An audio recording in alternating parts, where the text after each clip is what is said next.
This is my testimony.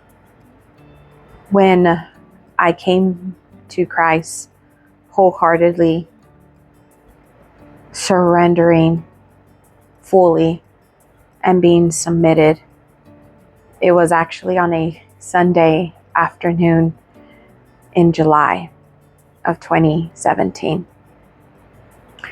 In this Sunday afternoon, I have so much had happened. I had been battling so many things. My world actually was at rock bottom. And a lot of people say sometimes you don't really change your life until you hit rock bottom. And hitting rock bottom for me was losing everything that I fought for 15 years. I got to give you some backstory so you can understand where I came to the end of my rope, to the bottom of the lowest. In July 17, on a Sunday afternoon, I had lost my husband, my daughter, my family. I lost everything I worked hard for. I had 2 years prior purchased a 3-acre lot, put a cute, about 2,500 square foot, 3,000 square foot home. I had 3 vehicles to my name. I was living the life, a good life. I had an amazing job. But what people didn't understand and know, that even though I had all those things, I still felt empty inside. I was a sinner, someone who never followed Christ, someone who had many opportunities where Christ sent his divine laborers to help me in my path. But I never took them seriously. I was so caught up in a world of materialistic things, in a world of temporary things, that I grasped them tightly, but they just seemed to be falling out of my hands. I married young, had a baby, got pregnant at 16, had a baby. By the time she was born, I was already 17, still going to school. Back then, I was a young little girl who loved sports, who loved to be out with friends, who loved to be with her family. But I also was a girl that loved and craved attention, craved intimacy, craved emotional dependency. I know now, not back then, I knew now that my parents did the best that they could with what they knew and what they had and what they can provide. So once I got married young, it was just a very toxic relationship. Very toxic. When I mean very toxic, it was 2 young kids who were selfish and wanted to be with someone. I believe we did at one point fall in love. We were in love. I'm not going to say we weren't. But living a life outside of God's will, living a life outside of what he wants for us, causes chaos, and it causes darkness. It causes pain and hurt.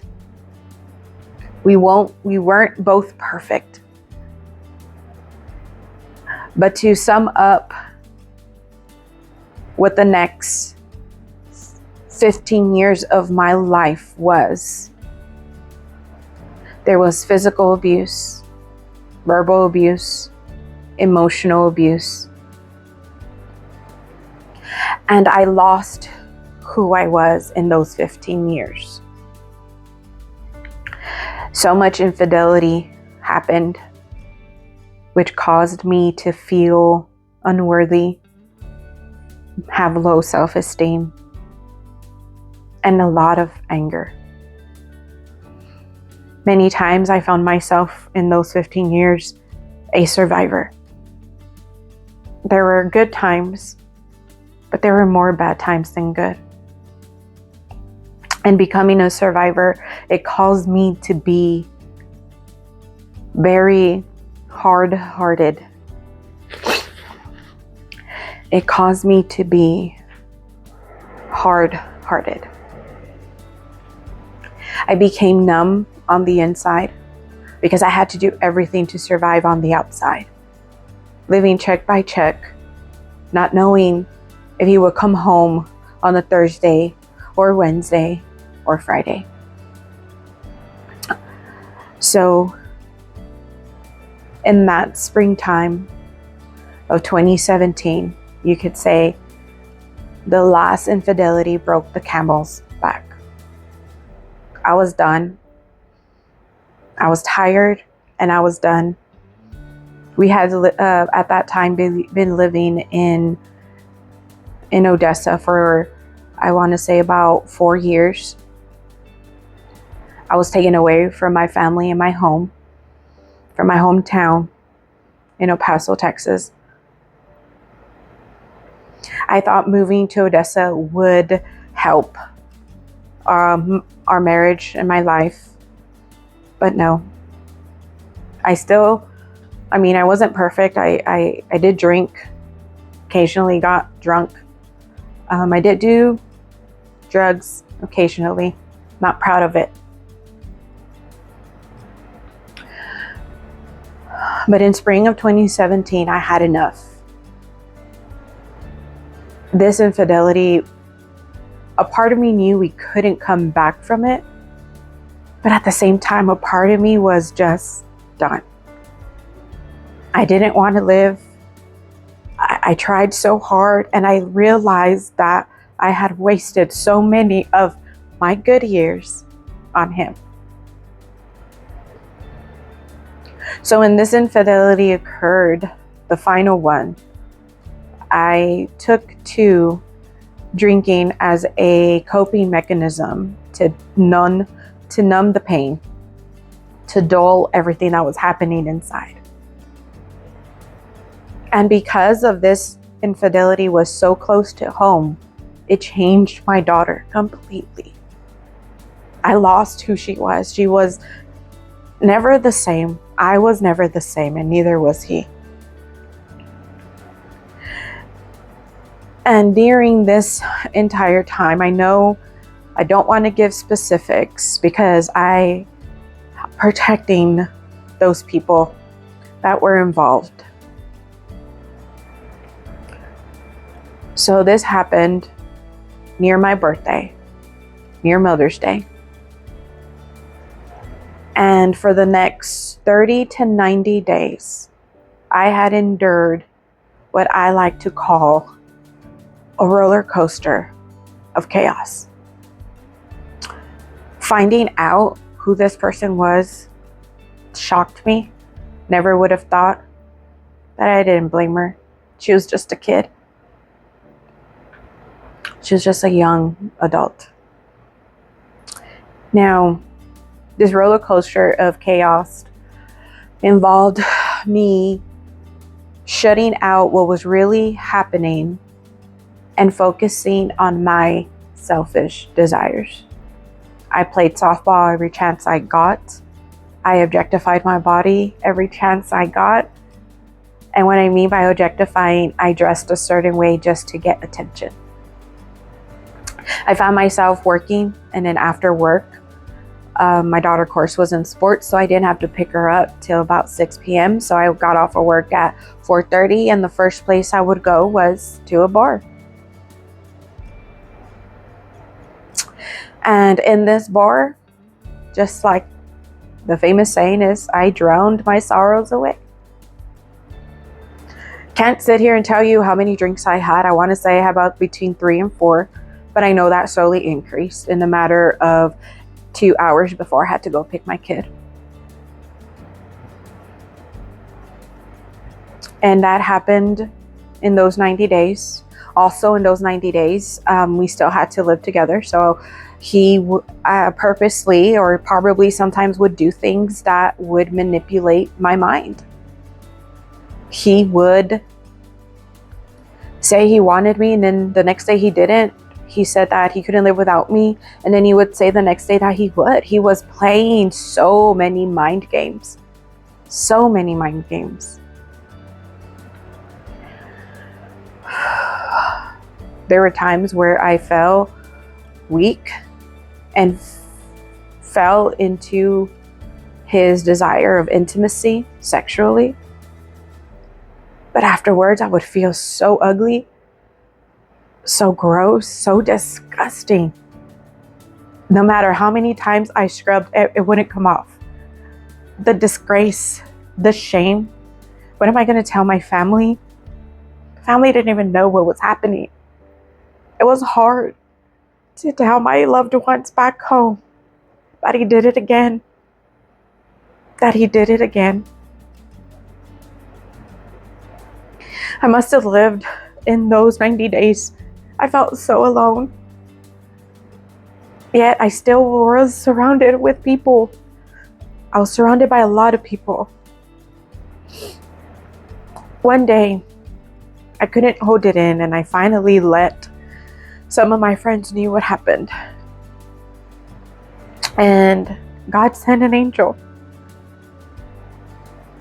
And when I said he sent an angel, he sent someone who had a relationship with him to help me. She spoke life into me. She spoke the truth into me. The truth of who I was. The truth of that I wasn't damaged goods like he said I was. The truth that someone will find me attractive.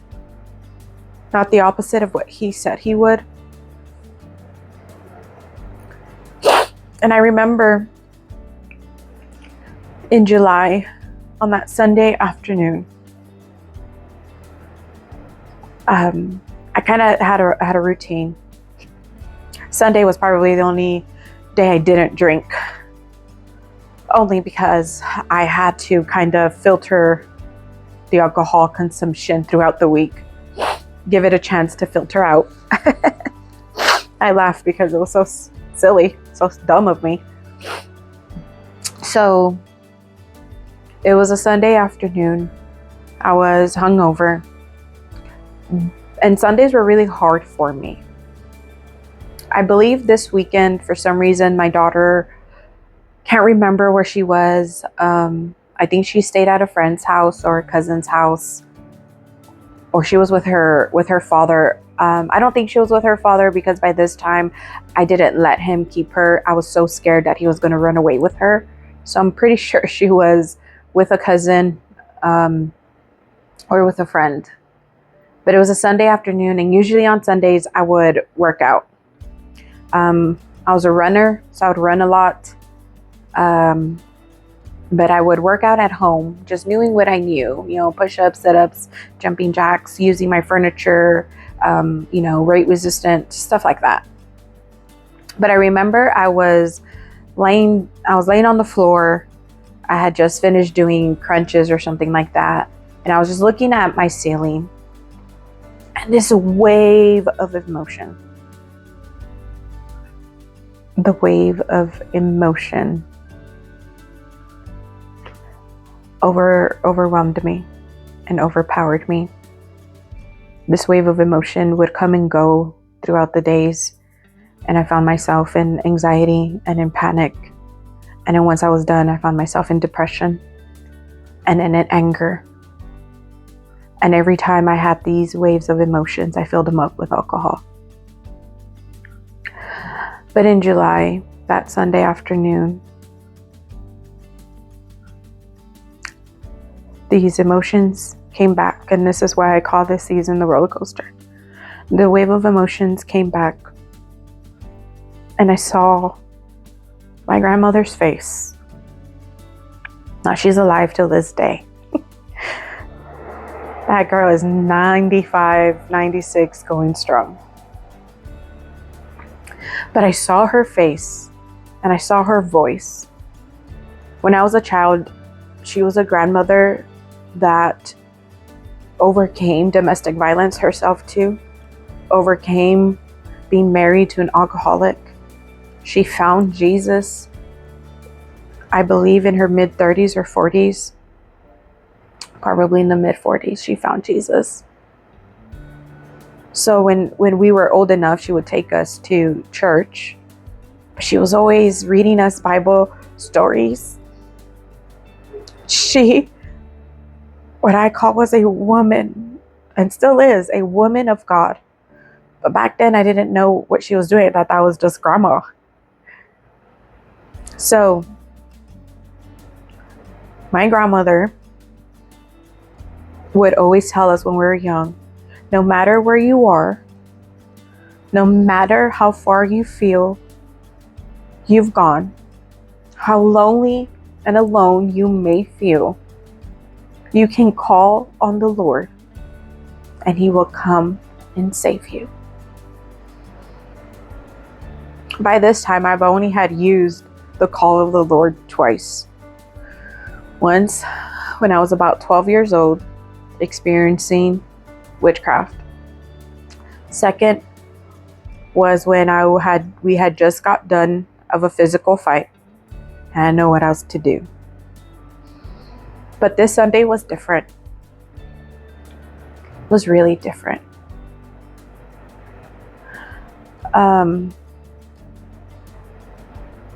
I saw her face and then I heard exactly what she said. You can always call on the Lord and He will come and save you. So I did just that. As this wave of emotion overpowered me and overwhelmed me, I couldn't help but to cry in the fetal position, crying out in agony and in pain. And I cried out to God. But before I cried out to God, I yelled at God. I was yelling, pointing to the ceiling. I am tired and I'm sick of being sick and tired. I don't know how far I am from you, and I don't know if you are hearing me, but if I know one thing, my grandma never lied to me. Look at my life. How can you let this happen? How did I get here? And why did this happen? Why did I lose everything that I worked so hard for? Where were you, Jesus? Where were you? Where were you the times I felt alone? The times that He hit me, the times that I found out He was with someone else. Where were you when I was at the bottom of a bottle? Where were you when I was doing what I wasn't supposed to be doing? Where were you?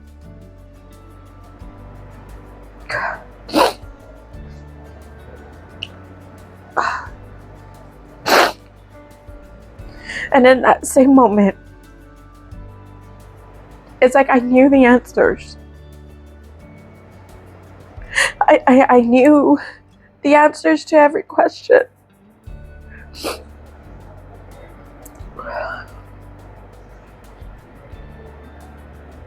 When I finally let go of all this anger and this pain, when I finally just let it go, there was just this peace, this overwhelming sensation of peace and love. Later on, I found out that it was more than just that. It was His mercy and His grace, but I didn't know that at the time because I didn't know who God was. So I sat there and I probably cried some more, don't know how long. But that's when I initially gave up my life to Christ. And I told Him, I don't know what to do, and I don't know what's next. And the answers to my questions, when every time I said, how can you let this happen? I don't know how to explain it, But I just knew inside myself that he was always there the entire time. He always loved me. Every time I made the same mistake more than once, he loved me when I popped open a new bottle. He loved me. Excuse me. He loved me when I was still going out bar hopping and drinking and doing drugs. He still loved me when I was in the wrong. Romans 5:5. He loved me at my darkest. Every time I rejected him, he still loved me. Every time I decided to do things my way, he still loved me. He understood why I was needing to be that survivor. He understood why I continuously chose man over him, a love of a man over the love of Christ. He understood me. He understood why I worship created things opposed to the Creator. He understood me. That Sunday, after that Sunday, my life was never the same. And when I mean it was never the same, is I would then now entered into a road that just kept getting more narrower and narrower. It kept getting thinner and thinner. I picked up so many habits the first 30 plus years of my life. Ugly habits, not so good habits. And I still had good habits, don't get me wrong. But he had to shed different parts of me. So when people ask me, when was the first time you gave your life to Christ, or when you wholeheartedly surrendered, or when God came into your life, I say it was that Sunday morning, because I was done. I didn't want to live anymore. I was just going through the emotions. I had no purpose, no vision. All I wanted was just to get by and fill up myself with things of this world that I knew inside of me that they were never going to be satisfied.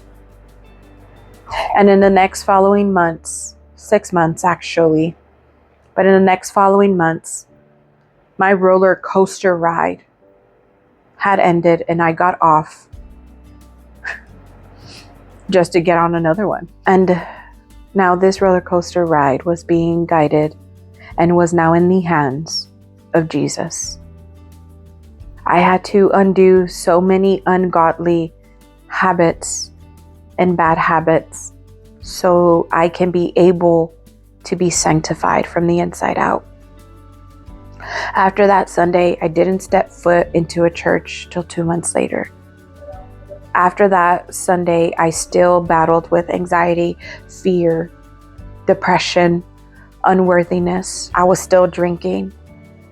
I was still objectifying my body. I was still doing immoral things.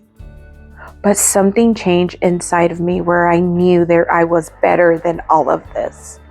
That there was a higher power. That I knew I was called to be different. I knew there was more to life than this chaos and in this darkness and in this sorrow. In August 6th of that year, I was still battling through all these things. I had already filed for divorce. He was already served and out the house. And because I was still losing my home, turns out he wasn't paying the mortgage, and he wasn't going to, because our marriage was ending. My home was going into foreclosure. I was scared because what then? I realized that one of the many reasons that got me through the many roller coasters was because I was able to reach out to my dad. My father was one of my rocks through the roller coasters. He made sure I was eating, even though it was a banana a day. Made sure I was drinking water. I think from spring to about August, my consumptions, what I really drank the most and ate the most was probably bananas, French fries. I drank water, wine, and beer. Let's not forget the liquor.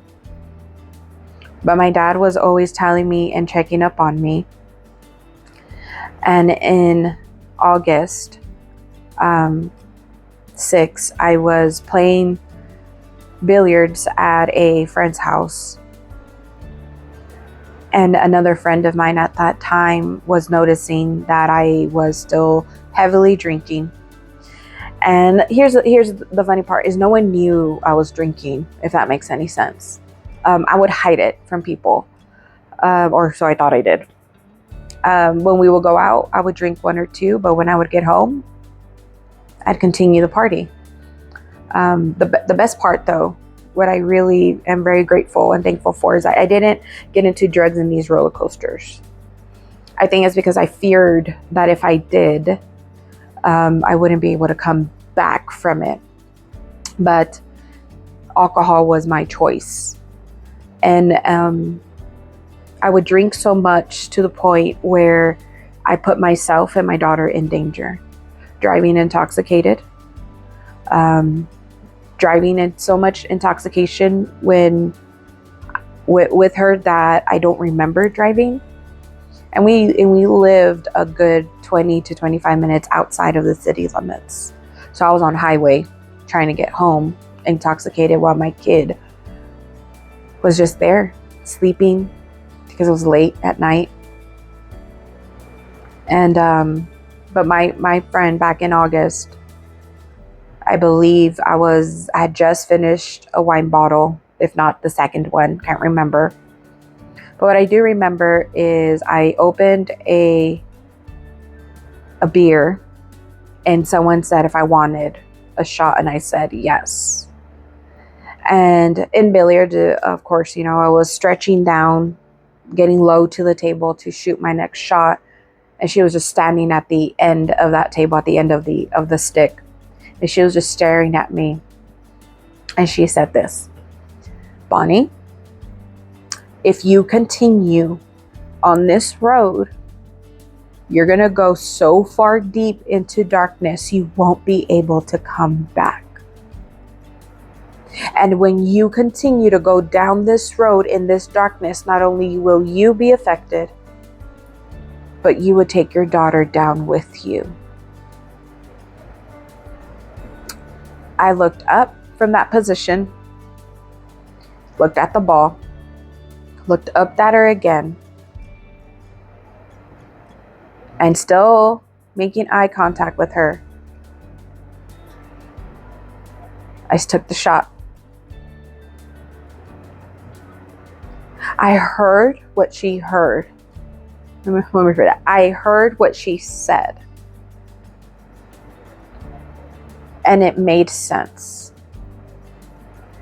But if I could take you into a spiritual sense, because this is all physical, what I'm telling you, but spiritually, she was speaking to the Spirit in me, my Holy Spirit. She was speaking to my conscience. She was speaking to my Holy Spirit inside of me, even though I would not know this was actually happened till literally a year later, that's what actually happened. Did I finish the beer? Yes. That night. Probably had another couple. I probably had 2 or 3 more after that. Did I take that shot that came to me? Yes. Why? Because I wasn't not yet renewed in my mind. So this friend who spoke those words was a very important, essential, key person in the beginning of my walk. She was my mentor. She was my praying partner, my praying warrior, and she was my sound of wisdom. Because let's be real, I didn't have none of those things.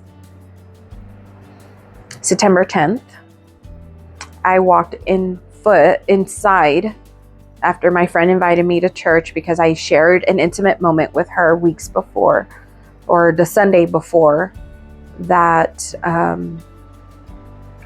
the happiest times of my life growing up, because my parents divorced when I was little, so I didn't have a great transitioning in certain emotional parts of my life. I endured a lot in my life.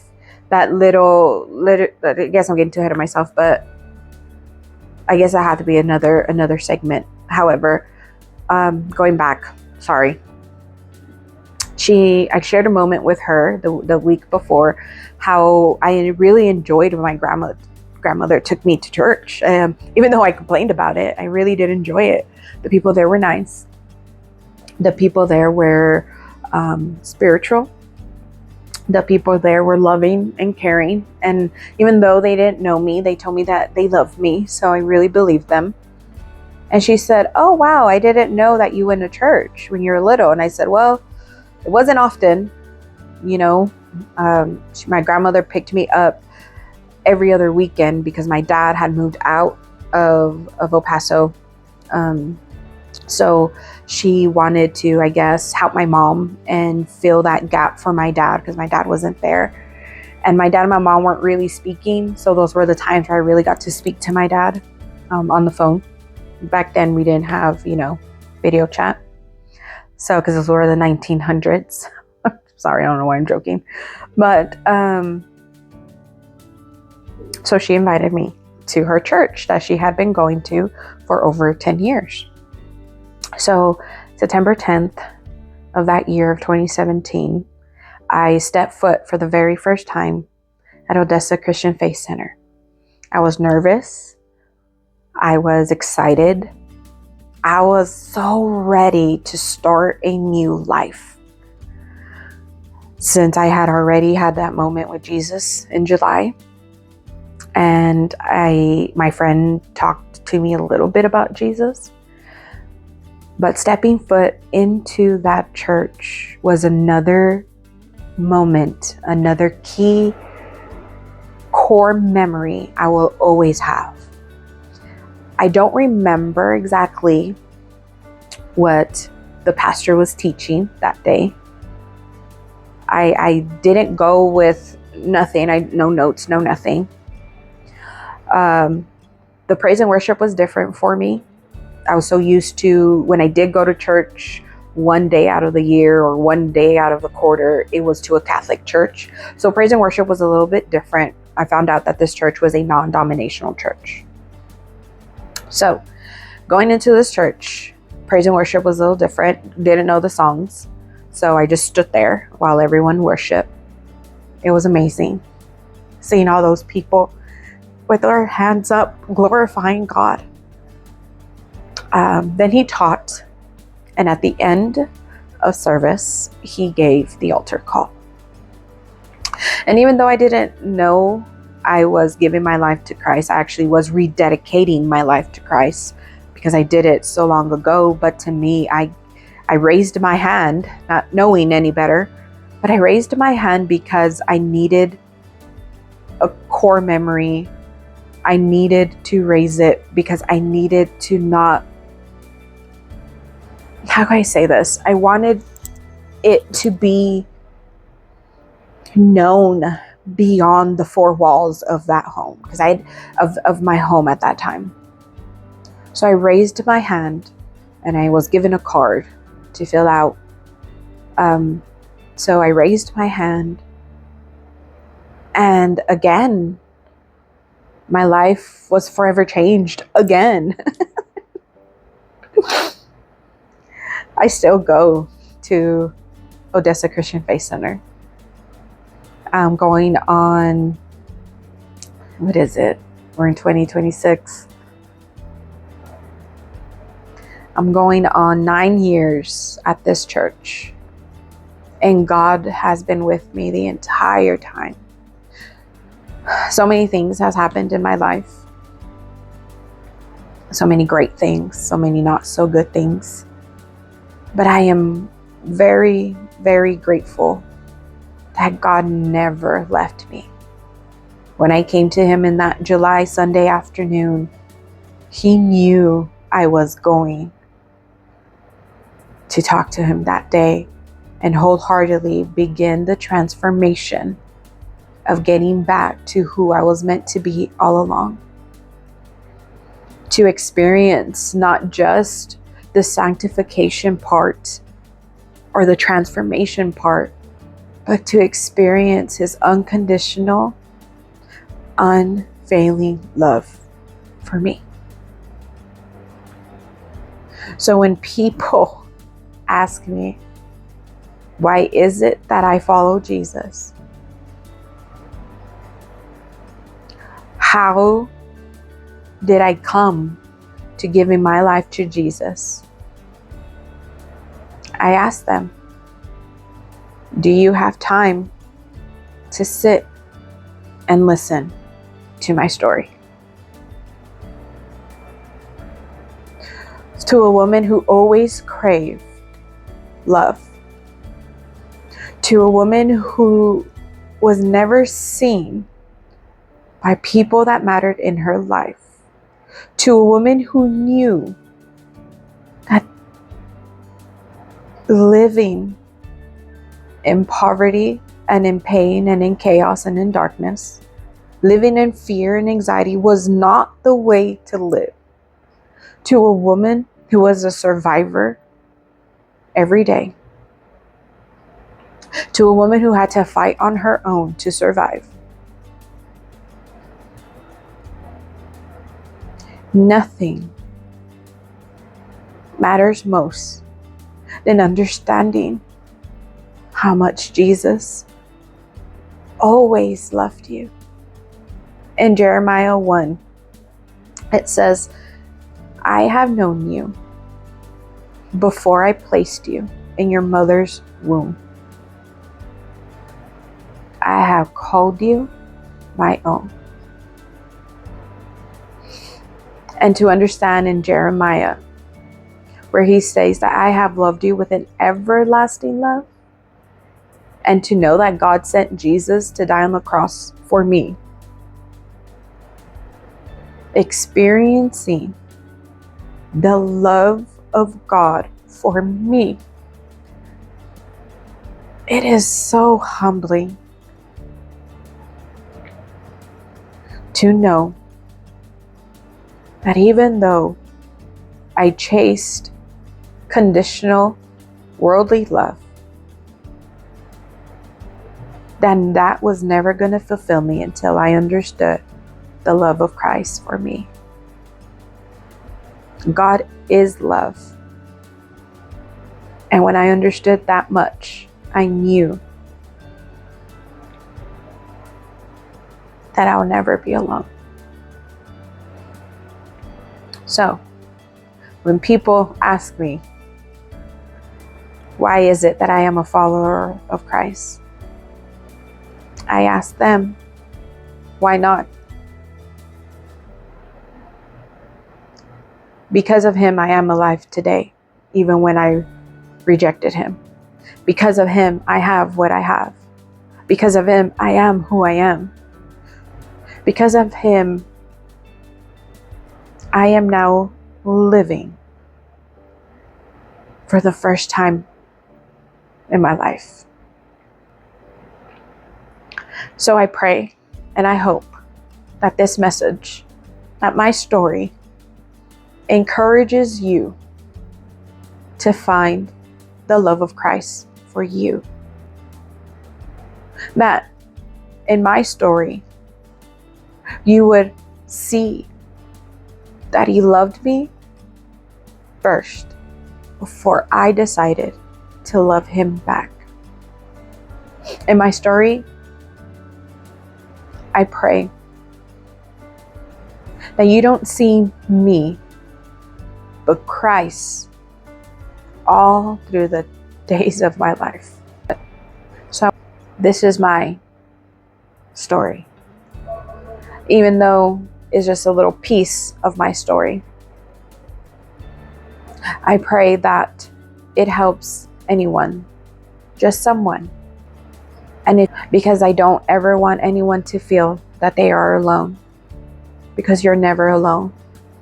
Not only do you have Christ Jesus, but there are other women in Christ who have gone through the similar things or the exact same things that are willing to link up with you and stand in the gap and stand in agreement with who God has called you to be.